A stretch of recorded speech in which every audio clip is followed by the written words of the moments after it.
ఏలూరులో మీడియాతో మాట్లాడిన ఏపీఎస్ఆర్టీఎస్ జోన్ 2 చైర్మన్ జనసేన నాయకుడు రెడ్డి అప్పలనాయుడు వైసీపీ అధినేత వైఎస్ జగన్పై తీవ్ర విమర్శలు చేశారు. రాష్ట్రంలో అల్లకల్లోలం సృష్టించి శాంతి భద్రతలకు విఘాతం కలిగించే ప్రయత్నం చేస్తున్నారని ఆరోపించారు. కూటమి ప్రభుత్వం సంక్షేమం, అభివృద్ధిపై దృష్టి సారించిందని, అసెంబ్లీలో ప్రజా సమస్యలపై చర్చించాలని ప్రతిపక్షానికి సూచించారు. వైఎస్ జగన్మోహన్ రెడ్డి గారు ఆధ్వర్యంలో కుట్రలు జరుగుతూ ఉన్నాయి. నేనేమంటానంటే, అసెంబ్లీ సాక్షిగా ఈ రోజున ప్రజలు మిమ్మల్ని, ప్రజల పక్షాన్ని, మీ గళాన్ని అసెంబ్లీలో వినిపించాలని, అసెంబ్లీలో మాట్లాడాలని, ప్రజల పక్షాన్ని మాట్లాడాలని, ప్రభుత్వాన్ని నిలదీయాలని మీకు ఇచ్చినటువంటి 11 సీట్లు.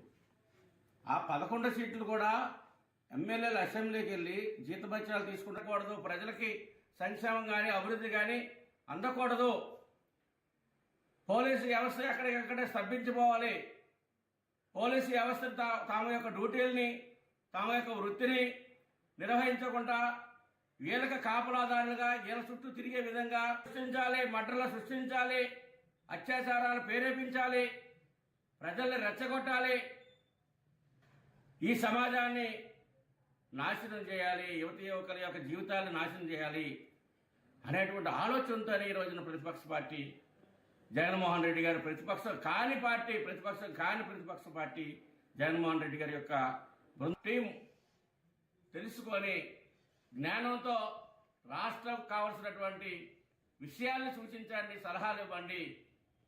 మళ్ళీ ప్రజల అవకాశం వచ్చినప్పుడు, ప్రజలకు మీరు నిర్ణయించినప్పుడు, ప్రజలు తెలుసుకున్నప్పుడు మీరు